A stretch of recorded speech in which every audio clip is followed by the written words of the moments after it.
आता है partnership. Partnership का क्या मतलब होता है कि अगर दो या दो से ज़्यादा पर्सन मिलकर के अपना कोई काम शुरू करते हैं और बदले में वो ये तय करते हैं कि हमें उससे मिलने वाला प्रॉफिट हम शेयर करेंगे।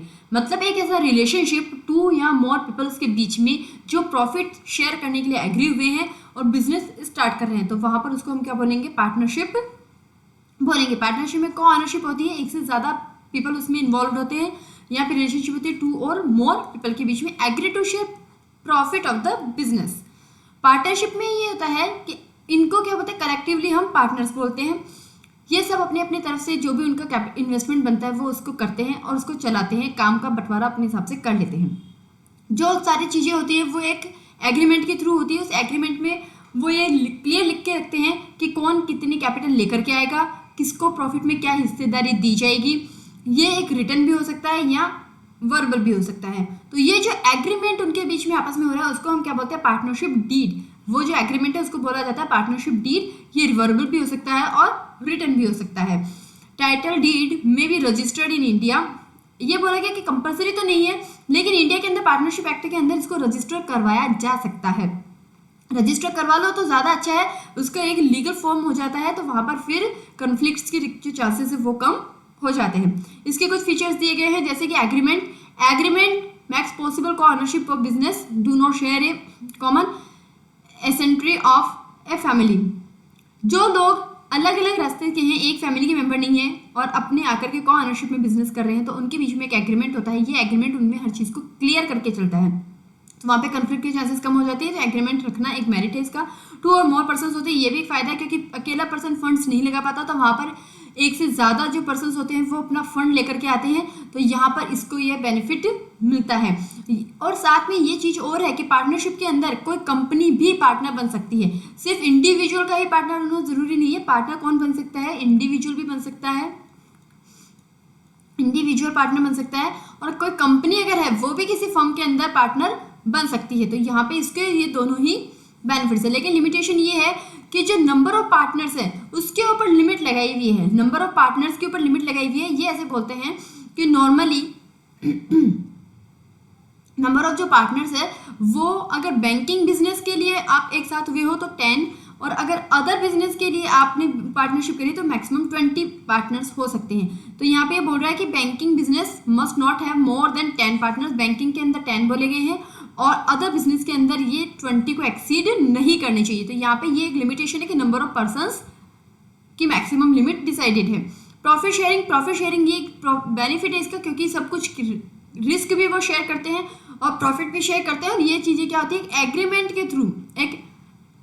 के थ्रू डिसाइड होती है। तो यहाँ पे कोई भी किसी तरीके का कोई कन्फ्लिक्ट नहीं होता है और वो आपस में लॉस और प्रॉफिट को शेयर करते हैं।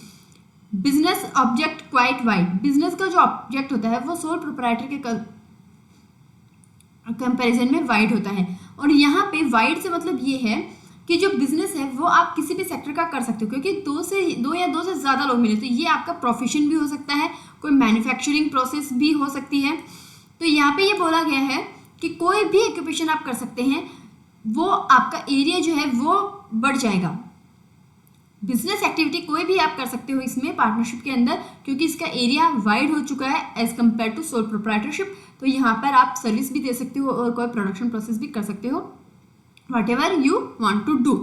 नेक्स्ट है म्यूचुअल एजेंसी। म्यूचुअल एजेंसी होती है सब आपस में एक दूसरे के साथ एक कॉमन इंटरेस्ट उनका ओवरऑल पर्पस क्या होता है कि पूरे फर्म को फायदा हो, मतलब पूरे फर्म को एक मानते हुए वो काम करते हैं, कलेक्टिवली काम करते हैं। तो म्यूचुअल एजेंसी के रूप में उनके बीच में आपस में एक अंडरस्टैंडिंग होती है, मिलकर के काम करते हैं कॉमन इंटरेस्ट के लिए। तो ये उसका एक बेनिफिट है, क्योंकि अगर कलेक्टिव कोई काम किया जाता है तो वहाँ पर रिजल्ट बेटर निकल करके आते हैं। लेकिन लिमिटेशंस ये है कि अगर कोई पार्टनर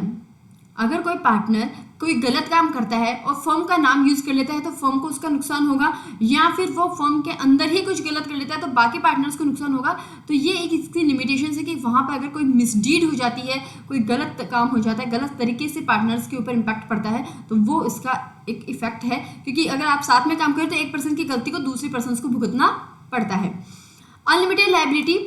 यहाँ पे बोला गया है कि इसकी जो लायबिलिटी होती है वो वैसे तो लिमिटेड होती है, लायबिलिटी जो है वो लिमिटेड होती है, लेकिन अगर इंसॉल्वेंसी का केस हो गया वो पार्टनर्स हैं वो अपने पर्सनल से और अपने उसके बिजनेस की प्रॉपर्टी से दोनों से पेमेंट करेंगे। वैसे उसकी लायबिलिटी लिमिटेड होती है, लेकिन पार्टनरशिप में अगर इंसॉल्वेंसी की सिचुएशन आती है जहाँ पर लायबिलिटी असेट से ज़्यादा हो गई, तो ऐसे में उनको अपनी पर्सनल असेट्स को भी यूज़ करना पड़ सकता है उस लॉस को रिकवर करवाने के लिए। Fat as a going concern को लेकर के ये बोलता है कि पार्टनरशिप कॉन्ट्रैक्ट के थ्रू आती है। जैसे ही पार्टनर गए वो कॉन्ट्रैक्ट खत्म हो जाता है, ये आगे सक्सीड नहीं होता है। इसमें मान लीजिए 5 लोगों ने बनकर के पार्टनरशिप बनाई थी, अब इसमें से 2 लोग निकल गए, तो यहाँ पे 3 का पार्टनरशिप रह गया। वो चाहे तो इस एग्रीमेंट को रख सकते हैं कि हम 3 मिलकर के अब इसको आगे कैरी कर रहे हैं, इन 2 के साथ का कॉन्ट्रैक्ट खत्म कर सकते हैं, और वो चाहे तो पूरा का पूरा बिजनेस बंद कर सकते हैं। तो यहाँ पे इसका कोई सक्सेशन नहीं होता है, ये अपने पार्टनर्स के आपस के बीच के कॉन्ट्रैक्ट पे डिपेंड करता है। अगर वो अलग हो गए हैं तो फर्म वहीं की वहीं खत्म हो जाएगी, तो ये इसकी क्या है, लिमिटेशन है। सक्सेशन ऑफ ऑनरशिप नहीं होता, जल्दी से ये ट्रांसफर नहीं हो सकती, क्योंकि नया पार्टनर अगर आएगा, इसमें क्या होता है, इसमें ऑटोमेटिकली ट्रांसफर नहीं होता। आपको अगर बिजनेस को और चलाना है, ऑनरशिप में और इंक्रीज करनी है, ऑनरशिप किसी और को देनी है, तो वहां पर सबसे पहले न्यू पार्टनर को एडमिट करो। न्यू पार्टनर को एडमिट करने के लिए जो ओल्ड पार्टनर्स हैं उनके कंसेंट की जरूरी है। अगर वो सब कंसेंट दे देते, अपनी हाँ में रजामंदी देते हैं, तो वहां पर न्यू पार्टनर एंट्री करता है और वो ऑनरशिप में हिस्सा ले सकता है। तो डिपेंड करता है कि अदर पार्टनर्स का क्या ओपिनियन इसके रिगार्डिंग है। नेक्स्ट आपका आता है एलएलपी, लिमिटेड लायबिलिटी पार्टनरशिप। ये बोलता है कि एलएलपी पार्टनरशिप का एक फॉर्म है, लेकिन इसमें क्या किया, गवर्नमेंट ने कुछ चेंजेस करके इसका एक नया फॉर्म निकाला। बोले पार्टनरशिप में पार्टनर्स होते हैं, उनकी लायबिलिटी यहाँ पे लिमिटेड कर दी। पार्टनरशिप में पार्टनर्स की लायबिलिटी अनलिमिटेड थी, पर्सनल स्टेट पर जा रहे थे, तो ये बोल रहा है कि एलएलपी के अंदर हमने पार्टनर्स की लायबिलिटी कर दी लिमिटेड, लेकिन साथ में हमने ये बोल दिया कि ये स्टेटरी लीगल बॉडी है, एक सेपरेट लीगल एंटिटी है। मतलब इसमें कुछ फीचर्स कंपनी के डाले, कुछ फीचर्स पार्टनरशिप के डाले, और मिलाकर के एक बीच का मिक्स बना दिया। बीच का मिक्स ये बना दिया कि यहाँ पे ये बोले कि जो लायबिलिटी है वो पार्टनर्स की क्या होगी, लिमिटेड होगी। पार्टनरशिप एलएलपी एक्ट 2009 में इसका इनकॉर्पोरेशन करना होता, कंपलसरी कर दिया। कंपनीज को रजिस्टर करवाना जैसे कंपलसरी है, वैसे ही एलएलपी को रजिस्टर करवाना कंपलसरी है, मैंडेटरी कर दिया। हालांकि पार्टनरशिप जो हमने पढ़ी थी उसमें कंपलसरी नहीं था, मे बी रजिस्टर्ड, वो रजिस्टर्ड हो सकती है, ऐसा बोला गया है इंडिया के अंदर, लेकिन एलएलपी को बोला गया कि ये मैंडेटरी है। नेक्स्ट ये बोलता है कि जो एमसीए है, मिनिस्ट्री ऑफ कॉर्पोरेट अफेयर्स, वो इसको गवर्न करती, क्या करती है, वो इसको गवर्न करती है। इसके बारे में जो भी रेगुलेशंस है वो एमसीए करती है। एक बोला गया कि अपॉन इनकॉर्पोरेशन एलएलपी के जैसे ही इनकॉर्पोरेशन होता है वो एग्जिस्टेंस में आती है, वो एक सेपरेट लीगल एंटिटी माननी जाएगी। मतलब एलएलपी का खुद का एग्जिस्टेंस उसके पार्टनर्स के साथ में क्या है, सेपरेट है। मतलब आप सारे पार्टनर चले भी जाएंगे तो भी एलएलपी बनी रहेगी। पार्टनरशिप पे हमने बोला कि अगर पार्टनर्स चले गए तो पार्टनरशिप खत्म। एलएलपी में ये बोला गया है कि अगर पार्टनर्स चले भी गए तो भी एलएलपी बनी रहेगी, एलएलपी के एग्जिस्टेंस पे कोई फर्क नहीं आएगा, वो उसी नाम से, उसी आइडेंटिफिकेशन नंबर से रहेगी। उसमें और कोई नया पार्टनर बन सकता है, वो एक अलग बात है। उसके अलावा ये बोल रहा है कि जो इनकॉर्पोरेशन है वो फीचर्स ऑफ मैंडेटरी इनकॉर्पोरेशन को लेकर के जो फीचर्स हैं वो सारे के सारे एलएलपी में देखने को मिलते हैं। एलएलपी अपने आप एक हाइब्रिड फॉर्म है। हाइब्रिड फॉर्म का मतलब कि कुछ पार्ट इसने पार्टनरशिप का लिया, कुछ पार्ट इसने कंपनीज के इनकॉर्पोरेशन को लेकर के लिया, तो दोनों के फीचर्स इसके अंदर शामिल है। तो इनकॉर्पोरेशन को लेकर के उसको कुछ मैंडेटरी फीचर्स को फॉलो करना होता है। इसमें लिमिटेशंस जो है वो अनलिमिटेड भी होती है और अनसर्टेनिटी भी होती है। जो ट्रेडिशनल जो पार्टनरशिप होती है उसमें लायबिलिटी अनलिमिटेड होती है और अनसर्टेनिटी होती है गोइंग कंसर्न को लेकर के। लेकिन लिमिट जो एलएलपी है उसमें लायबिलिटी क्या हो गई, लिमिटेड। पहली चीज़ तो ये चेंज आया।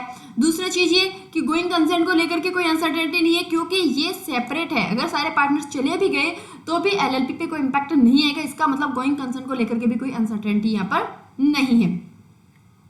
फीचर्स देख लेते हैं। Limited liability, no personal liability of partner except in case of fraud. अगर उसने फ्रॉड किया है तभी उसकी लायबिलिटी निकल करके आएगी, अदरवाइज लायबिलिटी क्या है, लिमिटेड है। यहाँ पे इसको कंपेयर किया गया है ट्रेडिशनल पार्टनरशिप से। तो ट्रेडिशनल में लायबिलिटी कैसी होती है, अनलिमिटेड होती है, उनकी पर्सनल एसेट से रिकवर किया जा सकता है। ये एक तरीके से एलएलपी का बेनिफिट है। जो पुरानी जो पार्टनरशिप का फॉर्म था उसके कंपैरिजन में ये इसके अंदर एक बेनिफिट दिया गया है कि आपके पार्टनर्स की लायबिलिटी क्या है, लिमिटेड है। इनकॉर्पोरेशन इज मैंडेटरी इनकॉर्पोरेशन करवाना होता है, उन फॉर्मेलिटीज को इसमें पूरा करना होता है। पार्टनरशिप को रजिस्टर्ड करवाना कंपलसरी नहीं है, नॉट मैंडेटरी। पार्टनरशिप को जो पार्टनरशिप का नॉर्मल ओरिजिनल जो फॉर्म है उसमें मैंडेटरी नहीं है। यहाँ पे इसको फ़ायदा ये मिल गया कि अगर आपने इसको मैंडेटरी रजिस्टर करवा लिया है तो ये आपके एमसीए के जो बेनिफिट्स हैं उनको फ़ायदा उठा सकती है, और एमसीए के रेगुलेशंस को फॉलो करती है, तो उसके अंदर लोगों की क्रेडिबिलिटी, जो उसका भरोसा है, वो क्रिएट होता है। नेक्स्ट है, it is a legal entity separate from its partners. ठीक है, एलएलपी के अंदर ये कंपनी का एक फीचर डाला गया है। नॉर्मल पार्टनरशिप में कोई सेपरेट लीगल एंटिटी नहीं होती है। ये इसका फ़ायदा है क्योंकि अनसर्टेनिटी खत्म हो जाती है कि पार्टनर्स आए या जाएं लेकिन फर्म गोइंग कंसर्न रहेगी, ये सर्टेनिटी यहाँ पर आ जाती है। Minimum 2 and no limit of maximum number of partners. LLP के अंदर मैक्सिमम की कोई लिमिट नहीं है, जबकि नॉर्मली हमने ये बोला था पार्टनरशिप में मिनिमम 2 होनी चाहिए, मैक्सिमम 100 पार्टनर्स होनी चाहिए इन नॉर्मल सेंस। अगर इंडिया में हम बात करें तो 10 और 20 का इसमें लिमिट लगाया गया है। यहाँ पर अपर लिमिट नहीं है, उसकी वजह से बिजनेस का स्कोप जो है वो एक्सपांड हो जाता है, क्योंकि यहाँ पर फाइनेंस लगाने के लिए जो पार्टनर्स है वो भी ज़्यादा हो जाते हैं और वो काम करने वाले लोग भी ज़्यादा है, तो इसका मतलब उसका एक्सपेंशन ज़्यादा होगा, ये भी उसका एक मेरिट है। ROC is the administrating authority, registrar of companies. इसका आरओसी का फुल फॉर्म क्या होता है? Registrar of companies. Registrar of companies जो होता है वो कंपनीज के रजिस्ट्रेशन करता है, उनसे रिलेटेड जो भी डॉक्यूमेंट्स वगैरह तो उनको वो रखता है। तो एलएलपी के लिए भी उसी आरओसी को अपॉइंट किया गया है कि जो आरओसी कंपनीज के लिए वही एलएलपी के लिए है, और वो उसको एडमिनिस्टर करेगा, उसके चीज़ें जो हैं डॉक्यूमेंट्स वगैरह वो उसके पास रहेंगे। तो रजिस्ट्रार ऑफ फर्म, यहाँ पे जो पार्टनरशिप थी उसमें रजिस्ट्रार ऑफ फर्म होता है, जबकि एलएलपी में रजिस्ट्रार ऑफ कंपनीज होता है। तो यहाँ पे जो कंट्रोल है वो स्टेक होल्डर्स के अंदर एक क्रेडिबिलिटी क्रिएट करता है। नेक्स्ट आता है स्टैट्यूटरी कंप्लायंसेस।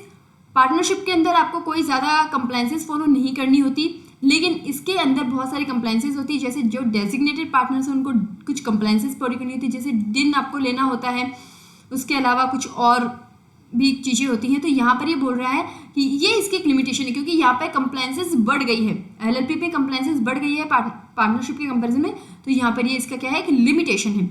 नेक्स्ट आता है every partner is only agent of firm. यहाँ पे जो पार्टनर है वो उसके ऑनर नहीं होते। ऑनर क्यों नहीं होते? क्योंकि इनके जाने के बाद में भी एलएलपी एग्जिस्टेंस में, इसका मतलब ये इसके रियल ऑनर नहीं है, ये एक एजेंट के रूप में यहाँ पे काम करते हैं।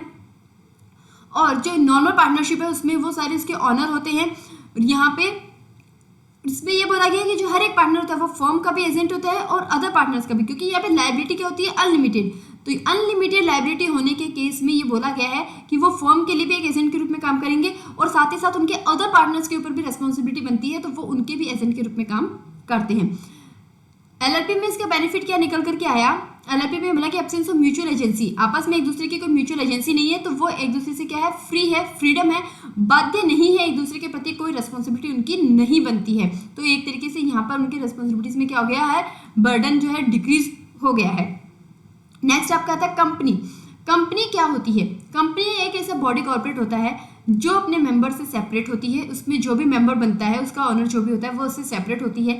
जैसे ही कंपनी का हमने रजिस्ट्रेशन करवाया, वो अपना सेपरेट एग्जिस्टेंस लेकर के आती है। एक लॉ के अंदर हमको इसका फॉर्म करने के कुछ प्रोसीजर्स होते हैं, वो फॉलो करने होते हैं।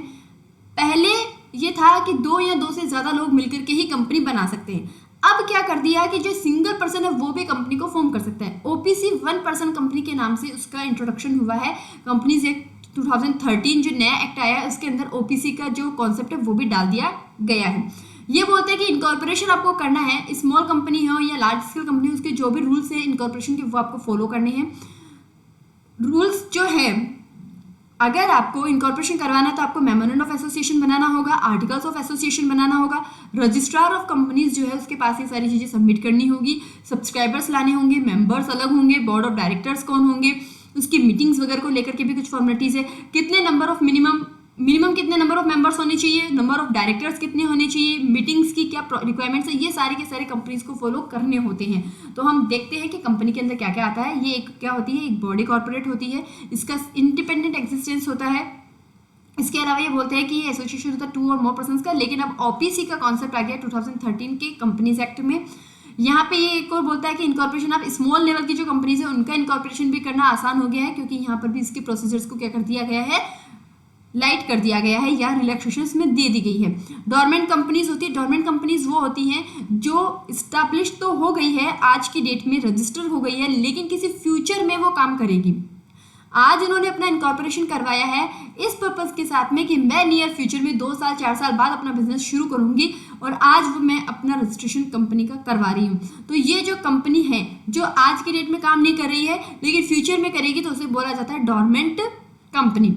नेक्स्ट आता है कि कंपनीज को MOA, memorandum of association, articles of association incorporation के टाइम पे फाइल करने होते हैं। एमओए के अंदर क्या होता है, उसके ऑब्जेक्ट्स लिखे हुए होते हैं कि कंपनी क्या क्या काम करेगी, कैसे कैसे करेगी, क्या उसकी लोकेशन होगी, उसका रजिस्टर्ड ऑफिस कहाँ पर होगा, उसके ऑब्जेक्टिव्स क्या होंगे, चेंज की क्या प्रोसीजर्स होगी, ये सारे इसमें लिखे हुए होते हैं, एक्टिविटीज क्या क्या करेगी। और एओ में लिखा हुआ होता है कि अंदर कैसे काम किया जाएगा, वो तो मेन जो था उसका परफॉर्मर था। एमओए बताता है ये काम करेगी, अब वो काम कैसे किए जाने हैं वो सब बताया जाता है एओए के अंदर।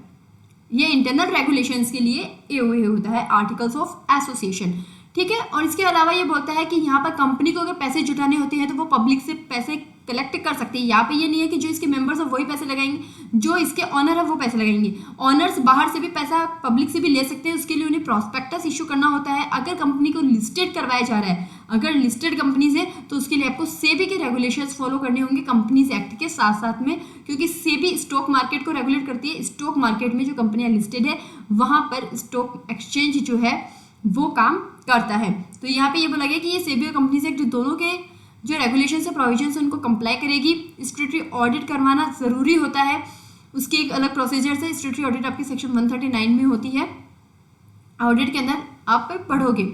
उसके अलावा ये बोलता है कि जो सेबी है वो अपनी सब्सिक्वेंट ट्रेडिंग्स के लिए शेयर्स या फिर जो भी कॉन्ट्रैक्ट्स है जो लिस्टेड किए गए उसके लिस्टिंग एग्रीमेंट्स उसको फॉलो करने के लिए बोल सकती है। उसकी जो रिक्वायरमेंट्स है उनमें ट्रांसपेरेंसी होनी चाहिए, अकाउंटेबल कंपनी के पर्सन कौन कौन अकाउंटेबल होंगे, कोई भी गलती होती है तो ये बोला गया है कि कोई भी ट्रेडिंग सब सेबी के अंदर की जा रही है तो सेबी के कंट्रोल में ये सारी चीज़ें होती है और सेबी उसको ओवरलुक करती हैं। कंपनियां पब्लिकली ट्रेडेड भी होती है, लिस्टेड कंपनीज भी होती है, उनके लिए कंपनीज के अलग रेगुलेशंस हैं, और जो प्राइवेट कंपनीज हैं उनके कंप्लाइंसेस अलग हैं। तो यहाँ पे ये कंपनीज के अभी बाइफर्केशन किया गया कि कोई सी प्राइवेट कंपनी है और अगर पब्लिक कंपनी है तो उनके आपस में क्या रेगुलेशंस हैं। यहाँ पे इनका बाइफर्केशन किया गया है, टेबल में आप देख सकते हो कि फीचर्स ऑफ प्राइवेट कंपनी, इसमें नंबर ऑफ मेंबर्स 2 होते हैं लेकिन पब्लिक कंपनी में 7 होते हैं। अगर हम कंपैरिजन करें तो lower number of minimum members to ease of formation, private company में कम मेंबर्स होने की वजह से इसको स्टैब्लिश करना क्या होता है, ईजी होता है, क्योंकि 2 लोग मिलकर के स्टैब्लिश कर लेते हैं। पब्लिक को बनाने के लिए मिनिमम 7 चाहिए, तो 7 लोगों का एक कंसेंट में होना जरूरी है, तो ये थोड़ा सा मुश्किल है कंपैरेटिवली प्राइवेट के। प्राइवेट में मैक्सिमम नंबर ऑफ मेंबर्स की लिमिट दी गई है 200 की, लेकिन पब्लिक में कोई लिमिट नहीं है। तो यहाँ पे पब्लिक में बेनिफिट है कि कोई अपर लिमिट नहीं होने से यहाँ पर जो फंड्स हैं वो एक लार्ज अमाउंट में अवेलेबल हो जाते हैं, क्योंकि जो भी पर्सन इसका मेंबर बनता है वो उसमें फाइनेंस लगाता है। There are restrictions on transfer of shares, private company के अंदर अपने शेयर्स को ट्रांसफर करने पर रेस्ट्रिक्शंस है। प्राइवेट कंपनी जल्दी से अपने शेयर्स को ट्रांसफर नहीं कर सकती है, लेकिन पब्लिक कंपनी क्योंकि लिस्टेड होती है स्टॉक एक्सचेंज में तो वो उसके शेयर्स क्या होते हैं, फ्रीली ट्रेडेबल होते हैं। और यहाँ पे पब्लिक कंपनी को एक फायदा है कि वो लिक्विडिटी उससे क्रिएट कर सकती है। लिक्विडिटी का मतलब उसके पास कैश की अगर कमी है, वो फाइनेंस अरेंज करना चाहती है तो वो शेयर्स का एक्सचेंज करके उनको ट्रेड करके पैसे अरेंज कर सकते हैं, तो ये बेनिफिट है पब्लिक कंपनी को। उसके बाद आता है कि प्राइवेट कंपनी में जो नंबर ऑफ डायरेक्टर्स है वो मिनिमम 2 होने चाहिए और पब्लिक में 3 होने चाहिए। तो यहाँ पे कोई ज़्यादा फर्क नहीं है। बोर्ड अगर कम है तो वो उसकी एफिशिएंसीज के ऊपर डिपेंड करता है कि कौन किस तरीके से काम कर रहा है। बोर्ड ऑफ डायरेक्टर्स बिजनेस को चलाने वाले पर्सन होते हैं, जो डायरेक्टर्स है वो पैसा मेंबर्स का होता है, पर उसको अरेंज कौन करता है, इसको कलेक्ट कौन करता है, वो सारा काम बोर्ड ऑफ डायरेक्टर्स का होता है। प्राइवेट कंपनी आर एग्जेम्प्ट किया गया है फ्रॉम कॉन्स्टिट्यूटिंग सच कमिटीज। कुछ कमिटीज कंपनियों को बनानी होती है, जैसे बोर्ड कमिटीज हो गई, बोर्ड ऑफ डायरेक्टर्स की कमेटी होगी, ऑडिट कमेटी होगी, CSR कमेटी हो गई, रेम्युनरेशन को लेकर के कमेटी होगी। तो ये बताया गया कि प्राइवेट कंपनी इन सबके फॉर्मेशन के पर्वी से बाहर है, प्राइवेट कंपनी को इनसे एग्जेम्पशन दी गई है, लेकिन पब्लिक कंपनी के लिए मैंडेटरी है। पब्लिक कंपनी के लिए क्या है, ये मैंडेटरी है। तो यहाँ पे अगर प्राइवेट कंपनी जो है अगर इसमें कमिटीज नहीं है, इसका मतलब सारा काम बोर्ड ऑफ डायरेक्टर्स खुद करेगा, कमिटीज का इंटरफेयर नहीं होगा। तो यहाँ पे जो गवर्नेंस है वो थोड़ा सा लिबरल होता है, क्योंकि इसमें किसी का इंटरफेरेंस नहीं होता है। नेक्स्ट आता है it can start business upon incorporation. Private company के लिए बोला गया कि जैसे ही इनकॉर्पोरेशन हुआ है वो अपना बिजनेस स्टार्ट कर सकती है। मतलब सिर्फ इनकॉर्पोरेशन करवाना फिर बिजनेस शुरू करो। लेकिन पब्लिक कंपनी के लिए बोला गया है कि पहले आप इनकॉर्पोरेशन करवाओ, उसके बाद में सर्टिफिकेट ऑफ कमेंसमेंट या certificate of registration low. Commencement का सर्टिफिकेट अलग से लो, पहले इनकॉर्पोरेशन करवाओ फिर कमेंसमेंट का सर्टिफिकेट लो। मतलब 2 सर्टिफिकेट लेने होते हैं, एक इनकॉर्पोरेशन का कि हमारी कंपनी बन चुकी है, फिर परमिशन लेनी होती है कि हम अब बिजनेस शुरू करना चाहते हैं। तो पब्लिक कंपनी में 2 फॉर्मेलिटीज हो गई, प्राइवेट कंपनी में सिर्फ 1 फॉर्मेलिटी हो गई। तो यहाँ पे फॉर्मेलिटीज कम होने की वजह से प्राइवेट कंपनी इस्टेब्लिश करना थोड़ा सा क्या होता है, ईजी हो जाता है। इसी के साथ अब हम इसका चैप्टर हमारा जो था फर्स्ट चैप्टर कंप्लीट हो चुका है। इसके अंदर हमने क्या क्या पढ़ा वो हम देख लेते हैं। हमने बात की कि बिजनेस क्या होता है। सेकंड हमने बोला कि डोमेन ऑफ BCK, जो एक स्पेसिफिक एरिया स्पेशलाइजेशन का होता है उसको हम डोमेन बोलते हैं, तो डोमेन ऑफ BCK हमने पढ़ा। नेक्स्ट हमने बात की उसके फीचर्स की। बिजनेस इकोनॉमिक एक्टिविटीज़ क्या होती है ये भी हमने देखा। इकोनॉमिक एक्टिविटी के अंदर हमने बिजनेस का भी बात करके हमने बिजनेस के फीचर्स की भी बात की, बिजनेस के क्या फीचर्स होते हैं। हमने डिस्टिंग्विश किया, डिफ्रेंशिएट किया किस किस को, बिजनेस को, प्रोफेशन को और एम्प्लॉयमेंट को। उसके अलावा हमने बात की डिफरेंट फॉर्म्स की, डिफरेंट फॉर्म्स ऑफ बिजनेस। उस बिजनेस के फॉर्म्स के अंदर हमने सोल प्रोप्राइटर पढ़ा। उसके अलावा हमने पार्टनरशिप पढ़ा, पार्टनरशिप देखा। एक हमने HUF की बात की, जो हिंदू अनडिवाइडेड फैमिलीज है, जो फैमिली मेंबर्स होते हैं वही उसके मेंबर होते हैं। उसके अलावा हमने LLP और कंपनी। तो इस तरीके से हमने पूरा ये जो चैप्टर है उसमें हमने बेसिक बिजनेस क्या होता है और उसके क्या क्या तरीके से ये किया जा सकता है, उसकी एक्टिविटीज़ क्या है, उसके अंदर क्या क्या कवर्ड है, क्या अनकवर्ड है, उसके फीचर्स, उसके अदर्स जो पार्ट्स हैं उनसे कंपैरिजन, ये सारी चीज़ें हमने उसके अंदर कवर की। और इसी के साथ आपका जो बिजनेस कमर्शियल नॉलेज का एक बेसिक इंट्रोडक्शन है वो आज हमारा कंप्लीट हो चुका है।